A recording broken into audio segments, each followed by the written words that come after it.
Swayam Prabha. Digital India. Educated India.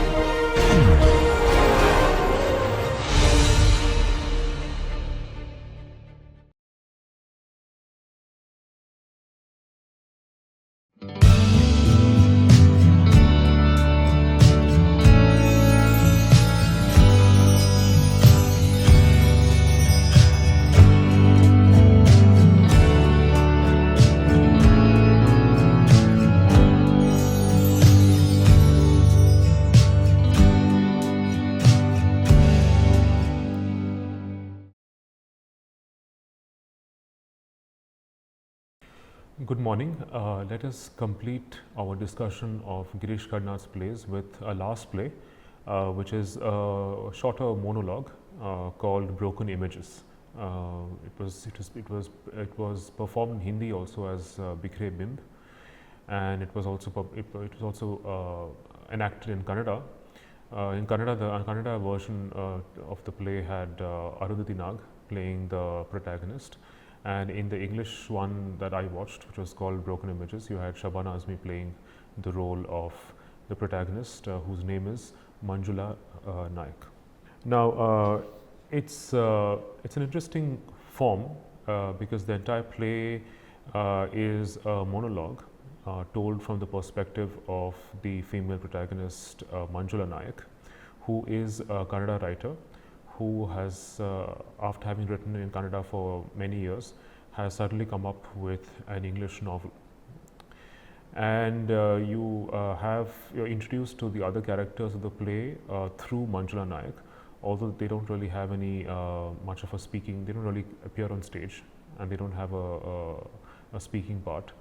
But we are introduced to her husband Pramod, and we're also introduced to her sister Malini, who is a disabled woman. Right? She spends much of her life in a wheelchair at home because she is paralyzed from the waist below. And the play itself, is staged in a very unusual and interesting fashion because you have the female character Manjula Naik on stage. You also have a TV screen. You have many TV screens, and one of the TV screens on stage has an image of Manjula Naik. It's a speaking image, and so much of the conversation that takes place in the play is between the female character Manjula Naik and her virtual image on screen. The play itself is a comment on the politics of language, and this becomes important in the initial phase of the play, where there is this impression that Manjula Naik's peers and her audience, her readership, may probably be upset with her for having written something in English. As Manjula Naik portrays her own reception and the way she's perceived by her readers and her peers, she makes it seem it's actually a comment on the politics of writing in English, which guarantees you access to a global audience, unlike perhaps writing in a regional language like Kannada, which certainly assures you a readership, but it's still a niche when compared to English. And this, in some sense, is also a reflection of Girish Karnad's own life as someone who began writing in Kannada and wrote in Kannada for more than 3 decades, and then decided to switch or translate his works into English. And the impact that had on his writing and his career as a playwright is reflected in the play, because it's suggested that the act of writing in English or the act of being translated into English gives Indian English writers or Indian writers who have been translated greater access to global literary readership, rather than those who only write in regional languages. So, and so we see that also in the larger context of post-colonial Indian literature in English, where you have a generation of writers post Salman Rushdie, who have written in English, who have been received in English, who have been read worldwide. You also have the example of Arundhati Roy, who has written a novel in English and now 2 novels, and so the kind of reception that she has, writing also about Kerala to a larger and English audience and readership, and it's a question of power when it comes to writing in English and being translated into English. There's certainly an impact that it has on the reach that your work has. So so that in some sense becomes the focal point of the play, at least in the initial scene of the play. And so for I mean, it's a very simple plot. I mean, there's no, I mean, it's just revolves around a writer called Manjula Nayak, who has written in Kannada and now begins writing in English. And much to the disapproval of her readers and her peers, who think that it's an act of betrayal, because they expected her to be loyal to Kannada.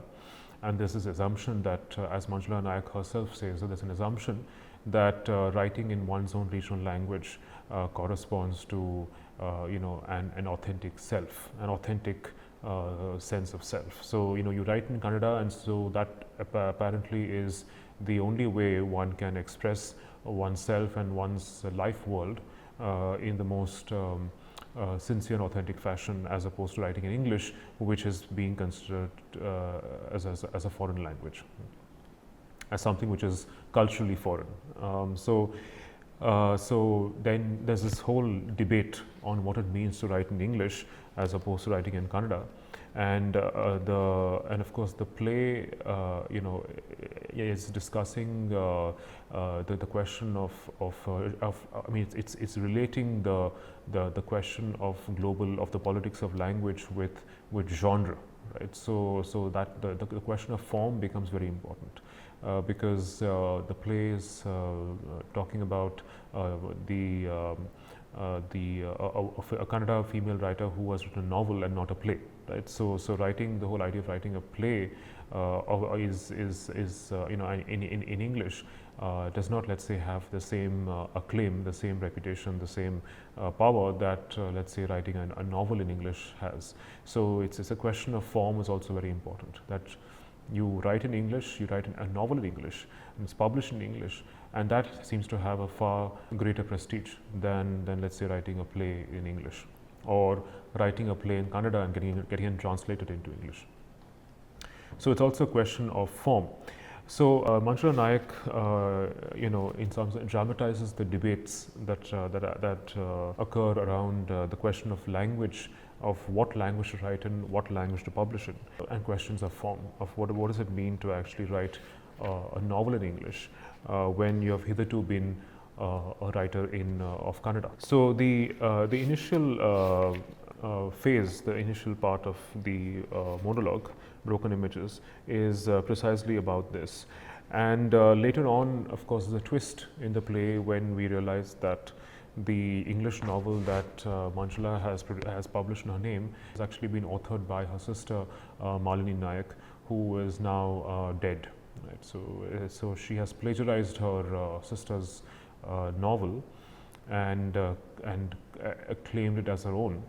And it's only her husband Pramod who discovers this, that much later, after it's been published, that she had stolen the typescript from Malini's shelf after she died.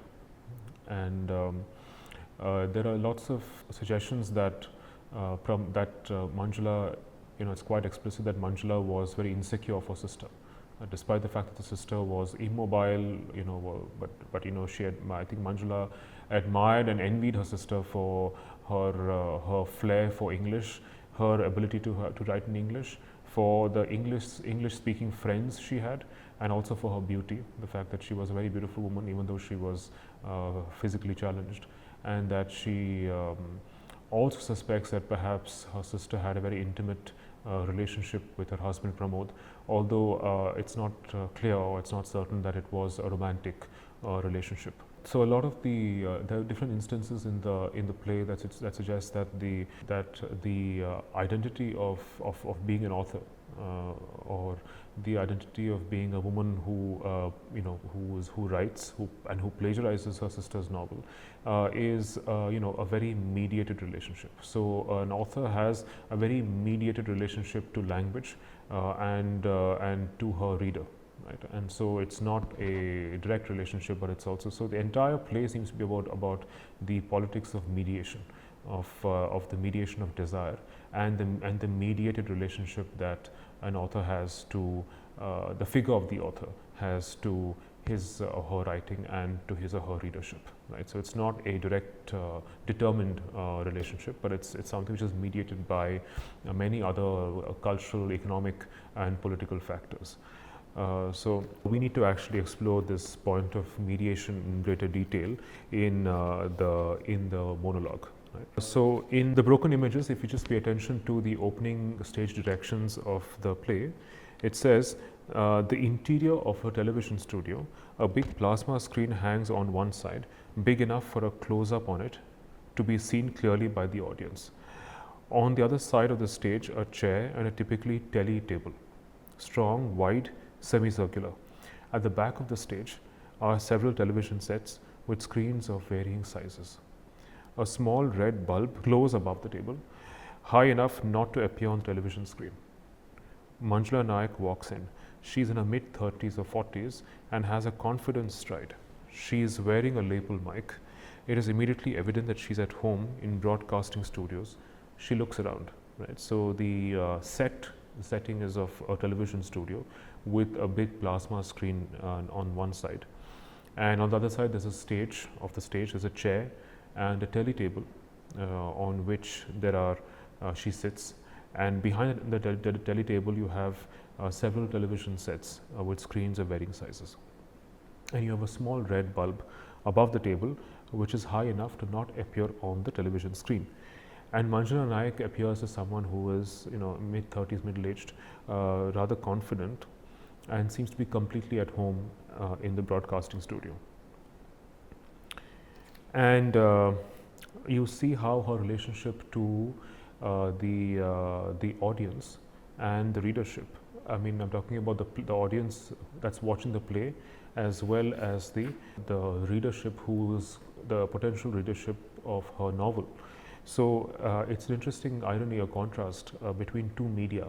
So on one hand you have Manjula Nayak playing an actor in a play who is present before her audience, who's watching her perform, and you also have Manjula Nayak performing before a camera, right?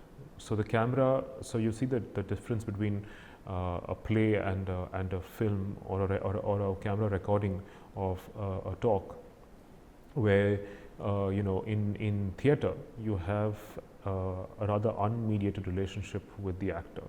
The emphasis lies on language and on the actor's body that is supposed to emote and express and conjure up space, physical space, through language. And on the other hand, you have the camera, which determines what the audience will see or should see, what it should focus on.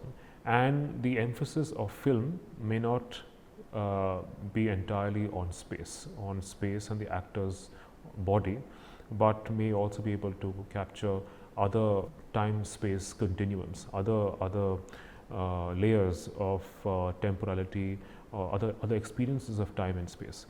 So these two media, theatre and film, cinema and camera, are contrasted on stage. There's an announcer who introduces the audience to Manjula Nayak, and so you also have the imagination of Manjula Nayak appearing on a TV show in front of a live audience.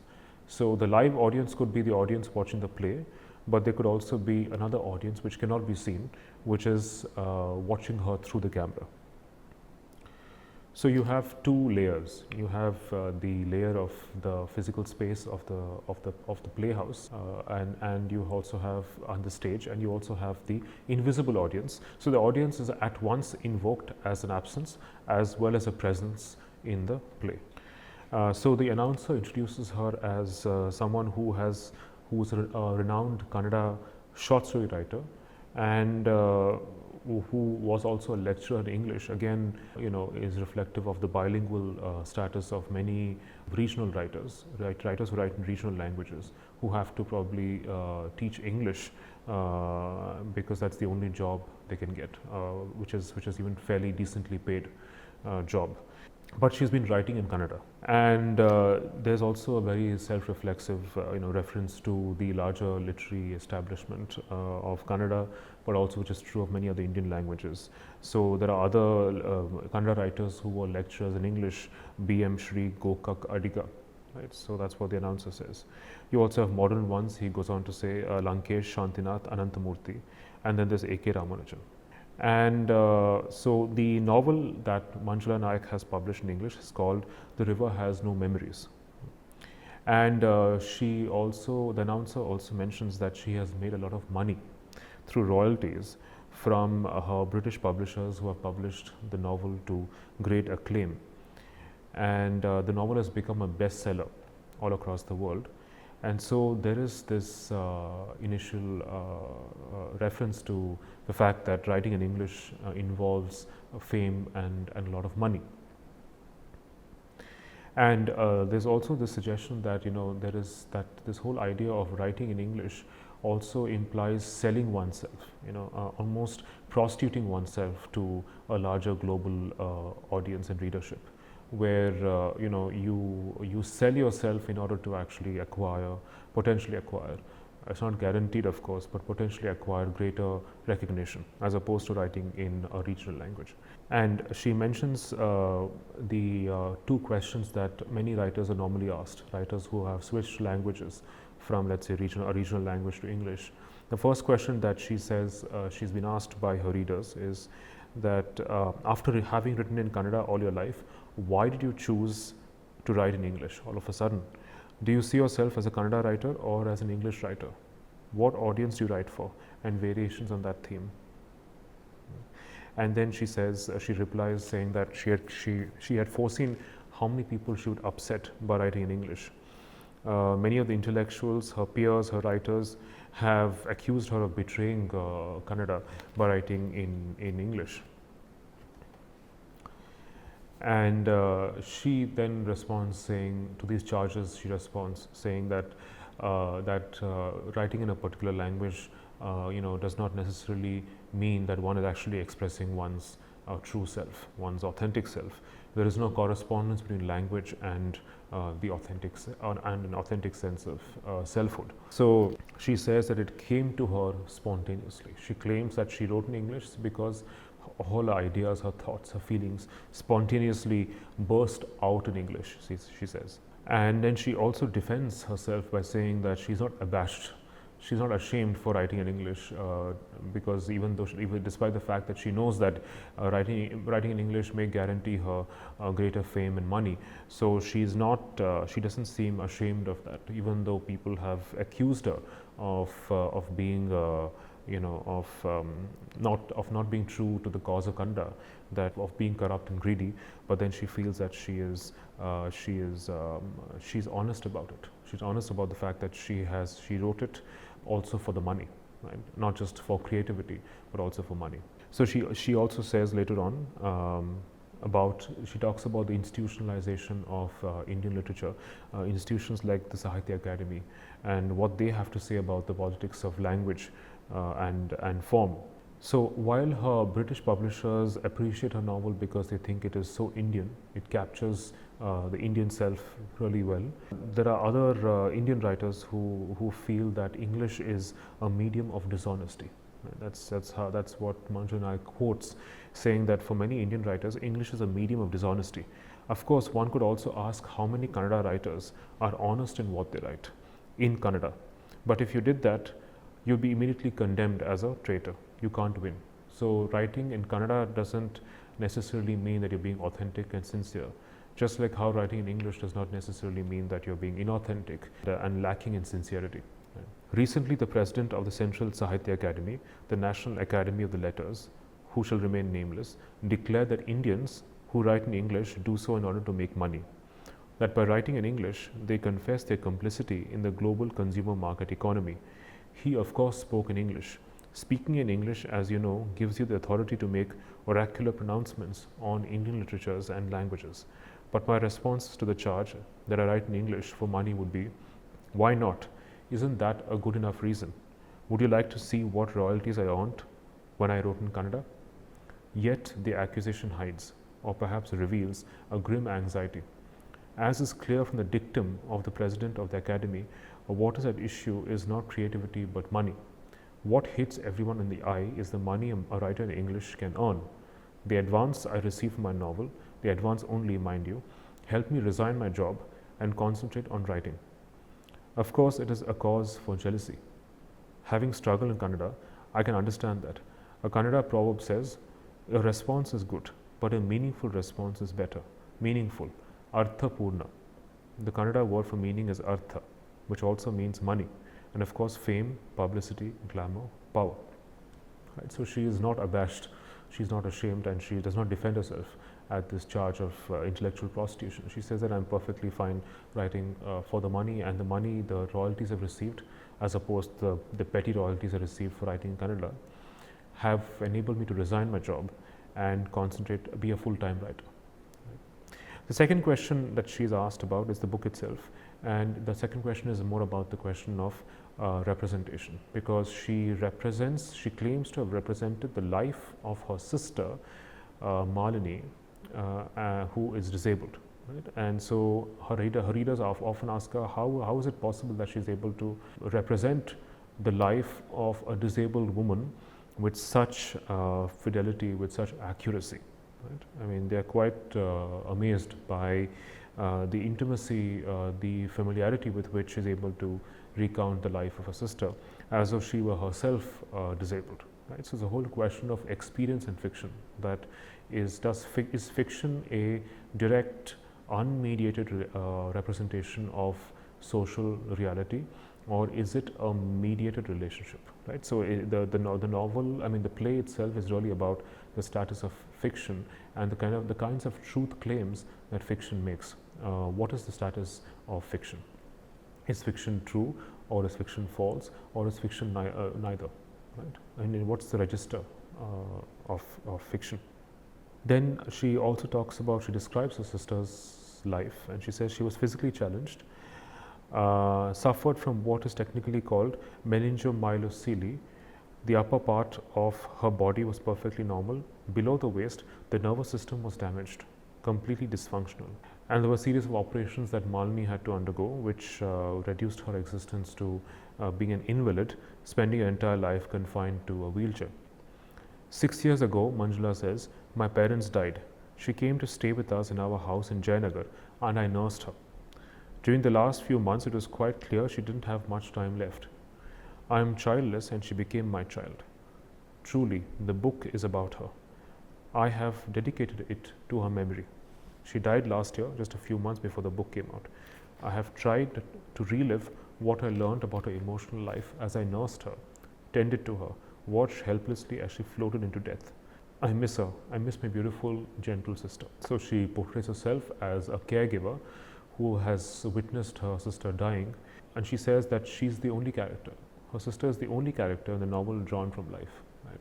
While the other characters are entirely fictional. So she makes a claim that her representation of Malini is the only true representation in the novel, while everything else has been invented.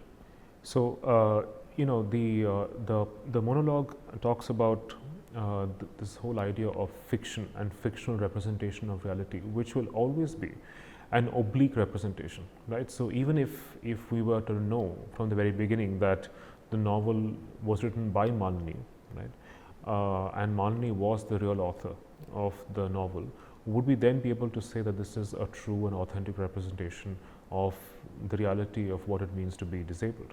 Right? So these are questions that are open questions that what counts as an authentic and real representation of life and what isn't or what doesn't? Or does the very veracity, the very truth value of fiction, does that matter in the first place?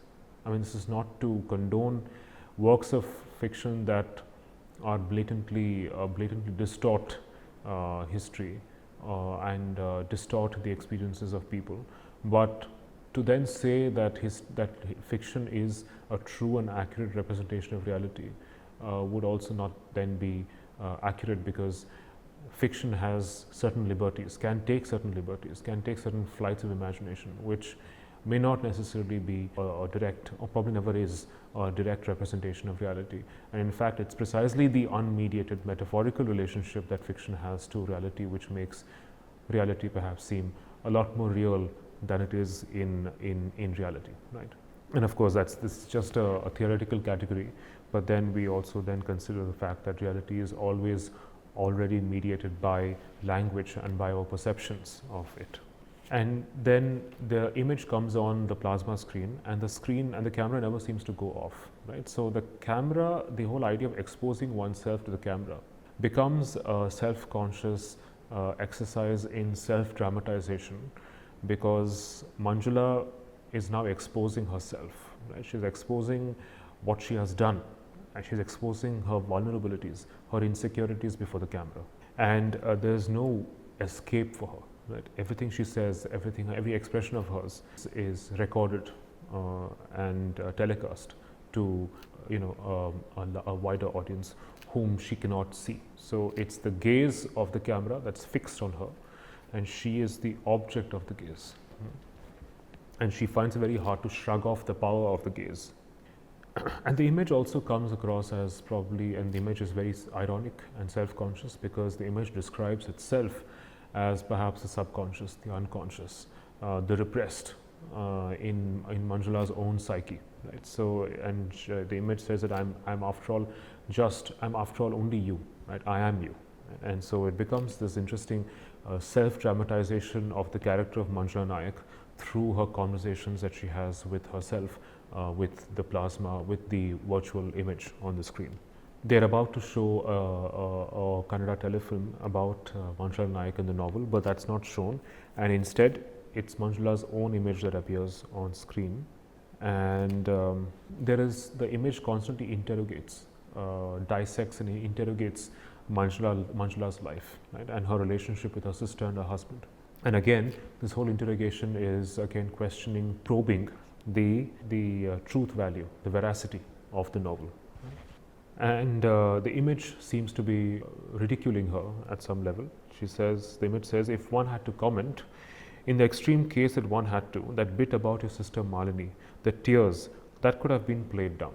Right? So they're wondering, the image is wondering if Manjula exaggerated her exhibition of sorrow at the loss of her sister. Right? So what is being recorded on camera, again, it doesn't necessarily have to be authentic. Right? There can also be a lot of pretense, a lot of hypocrisy, right, that is recorded on camera, but then the audience attaches a certain sense of veracity to the camera. Just as one attaches a certain veracity to the photograph, one attaches a certain veracity to the camera and what one sees through the camera. Right? So that she cried before the camera seems to capture her genuine sorrow at the loss of her sister. So Manjula is obviously playing with the gaze of the camera, that now the camera captures me as someone who is genuinely bereaved at the loss of her sister. Manjula says the novel doesn't really do her justice. She was attractive, more attractive than me, intelligent, more intelligent than me, and vivacious, which I never was. I accepted that. She radiated life from the wheelchair to which she was confined. I have always been reconciled to being the second best. Right? So the status of the camera, of what the camera records, and the status of fiction are similar, because they're both simulating a particular reality. Right? And one can never say whether that simulation is real or not, whether it's true or not. And Manjula here slowly reveals her insecurity, her sense of jealousy towards her sister. The image, her illness was unfortunate, but because of it, she got the best of everything. Manjula, who's now defensive, says, she never asked for anything. Soon after her birth, the moment the gravity of her situation was realized, my parents moved to Bangalore, took a house in the Koromangala extension. She became the apple of their eye. When she was old enough to go to school, our teacher came home to teach her English and mathematics. Everything else she read up for herself: history, philosophy, anatomy. She was hungry for life, and gobbled it all up. Right. So when her parents discovered that Malini has a disability, a debilitating one, they divert all the attention to her, which makes Manjula feel neglected and left out. And then she wonders whether she would have been as bright if she had received all that love and attention. Right? So she feels jealous and insecure. Manjula says, they left me with my grandparents in Dharwad, an affectionate couple. They fussed over me, but no substitute for parents. When vacations approached, I could barely wait to get to Bangalore. And once I finished college, I found a job in Bangalore and came and lived with them. Those were the happiest days of my life. Halcyon. But then I met Pramod. We got married and settled down in Jayanagar. Father helped with the house, but he left most of his money in her name for her care. She was always the focus, naturally. And they moved to a locality in Bangalore which is largely non-Kannadiga. So Koromangala and Bangalore being rather cosmopolitan city, she finds herself feeling rather estranged in a locality which is largely non-Kannadiga. And she then here expresses a certain side to herself, which is provincial, which is proud of being Kannadiga, which wants to breathe the language, she says. Right? And she wants to live in the heart of Kannada culture. So this is one aspect, one side to the writer who revels in the presence of the language and in the presence of Kannada speakers and literature. But then she seems to also give that up for the larger glamour and prestige that is attached to writing in English. She says that, let me say I could have written about my sister in Kannada. She breathed, laughed, dreamt in English. Her friends spoke only English. Having her in my house for 6 years helped improve my English. So she also reveals the fact that her sister had greater access to English and to English speaking friends unlike her. And through the interrogation, the conversation that she has with the image, she slowly reveals, unravels those aspects of herself which are insecure, which feel that she's competing with her sister for her intellect and for her English language and writing skills. You know, she also depicts, of course the novel is not hers, but then the novel itself being written by Malini suggests is a reflection of Manjula. Right? So Manjula appears in the novel as a negative character, as the first cousin of the writer and not her own sister. Right? So it's a fairly negative character. Pramod himself comes across as someone who, Pramod is Manjula's husband, who has an intimate relationship with Malini, as someone who is not very good looking and striking, but an intelligent, warm and lovable person. Right? Fun loving, fond of practical jokes, noble and simple, almost simple minded. And then Manjula describes her early years, the early years of her relationship with Pramod, when Pramod quoted her and played a prank on her by writing a letter about her close friend Lucy. So he addressed a letter to Manjula and wrote about his feelings for her close friend Lucy, and he wrote a similar letter addressed to Lucy, confessing his love for Manjula. And so they both receive letters about Pramod's love for the other woman. And that again is an instance of how her initial relationship with Pramod is mediated through her close friend Lucy. Right? So that in some sense evokes perhaps her desire and longing for the man. That love and romance, even if it is just a prank, even if it's a joke, is developed, is triggered, is developed and intensifies when it is mediated through a third person. And then of course the ruse worked, she says, the image says, the ruse worked, the prank worked, and they ended up getting married. And she of course loses her friendship with Lucy, who stops talking to her. And then of course Pramod continues his friendship with Lucy, but then the image wonders whether, of course if you think of the image as an extension of Manjula herself, whether Manjula probably wonders whether a side of her wonders if they had an affair, right? But there's another side to her which believes that Pramod is a sincere husband and is too much in love with her to be to have an affair with another woman. There's also an insinuation of to the possibility that Pramod had a very close relationship with Malini, because Pramod spent most of his time at home with Malini, who could not move out of the house. So the image asks Manjula whether she did not mind that her husband was spending a lot of time with her sister. And she says, mind, thank God for it. You see, he's in software development, works from home. So he has a work from home job. She was confined in her chair.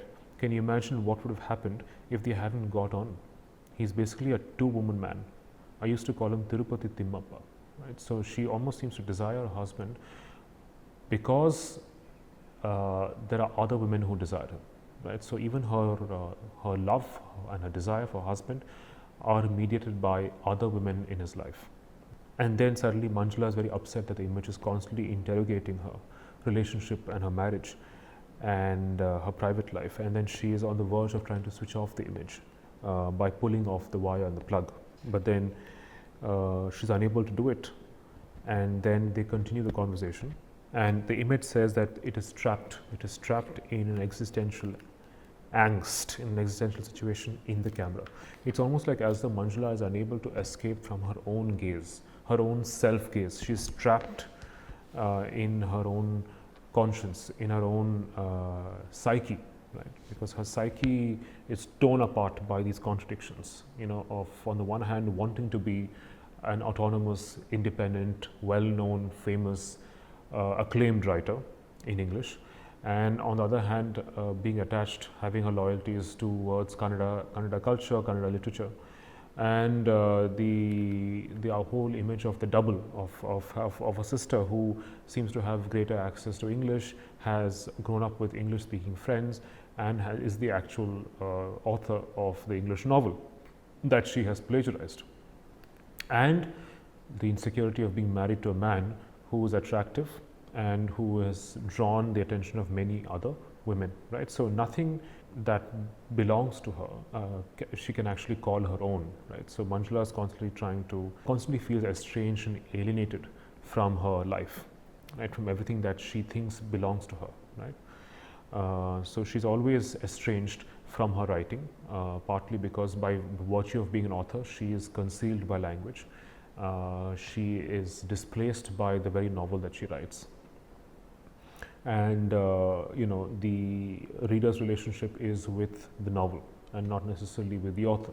So the author may not necessarily write for a specific readership or an audience when she is writing the novel, right? So there's that.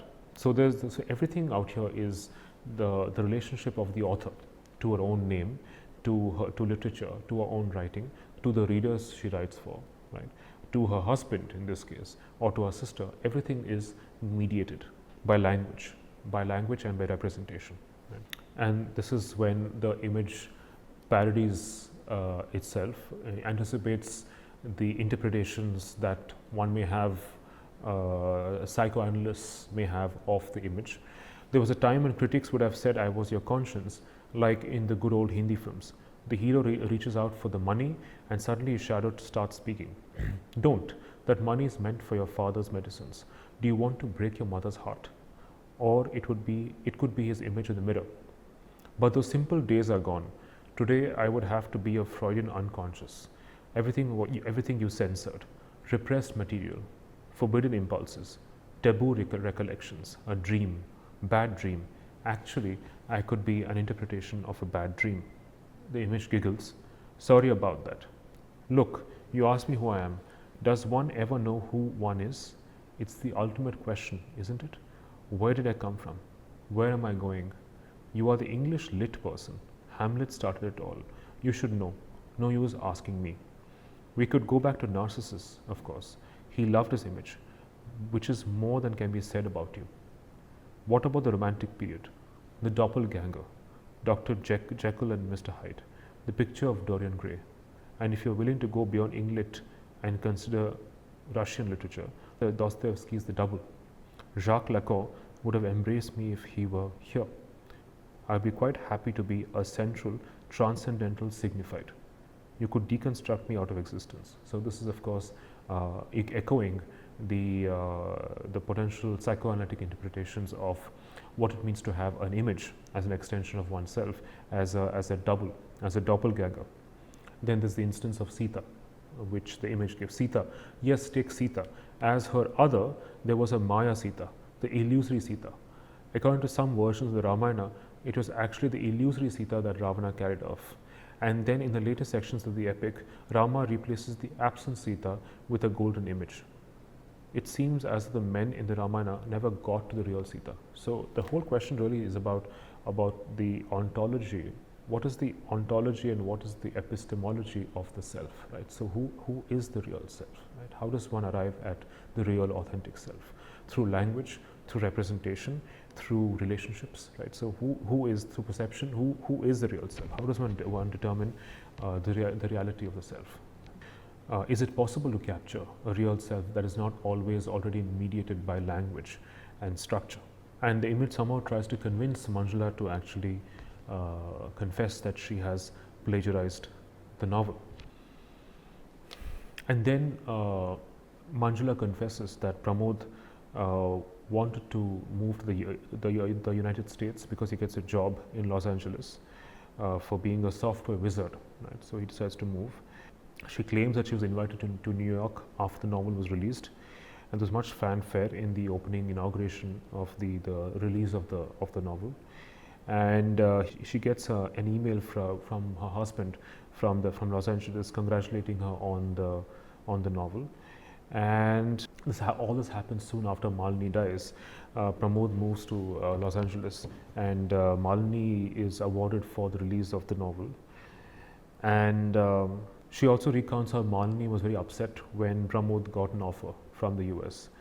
And then she died, and then she claims to have sent the typescript to the literary agent in Britain, and within a couple of weeks received an email from the agent accepting the novel for publication. And suddenly she feels extremely insecure because she had emotionally and financially depended on her husband, and now that he is away, she feels lost and abandoned.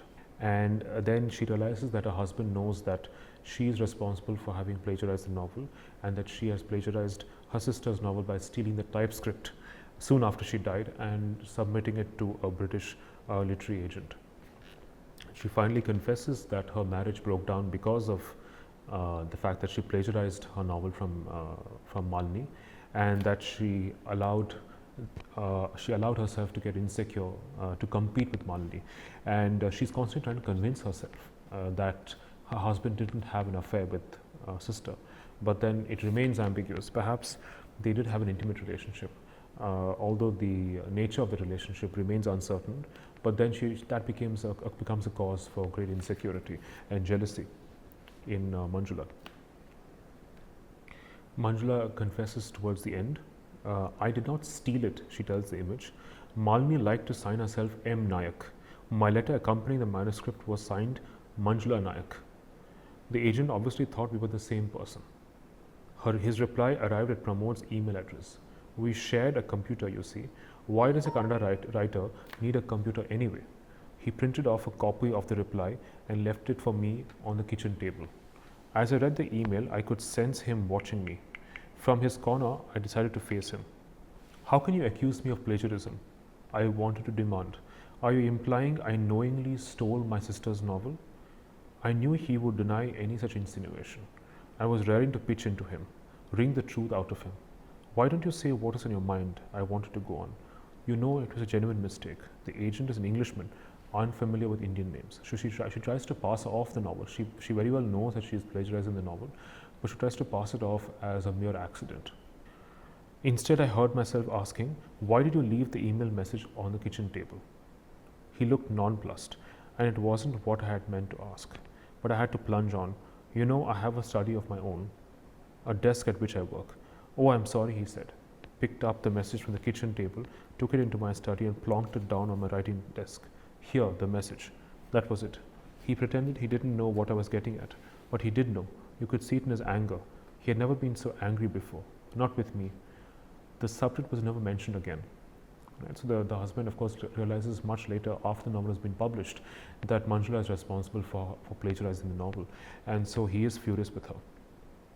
So, it's interesting that Manjula realizes that the very novel that she's plagiarized from Malini portrays her, Manjula, as a very shallow woman, as a shallow, jealous, insecure woman, and that she should publish it as it is, in some sense, works against her. Right? So it becomes, another instance where she begins to subvert herself. Right? She ends up fighting with herself, with her own, by being entrapped in her own sense of self. And as she's trying to destroy the image, the screen, towards the end, the screen emerges as a resurrection of Malini Nayak herself. And the image says, "I am Malini Nayak, the English novelist. Manjula Nayak, the Kannada short story writer, was decimated the moment she read my novel. She thus obliterated all differences of ink and blood and language between us, and at one full stroke morphed into me. Of course, I shall continue with the name of Manjula Nayak. As Manjula Nayak, I have been invited as visiting professor to 7 prestigious American universities. I use that nomenclature for my passport, my bank accounts, property, and financial investments. However, I am in truth Malini, my genius of a sister, who loved my husband and knew Kannada and wrote in English." Right? So you see how this authorship becomes here, of course, literally speaking, a question of identity theft. But it's also the fact, if you looked at the play in a more post-structuralist fashion, you would get a sense that you're talking about how the author, the figure of the author itself, is a pseudonym, right? A false name, a signifier, an empty signifier under which one writes, one produces, and the way in which the author dies and is replaced by the text, by the novel itself, which reaches out to people, very often very unintended audiences.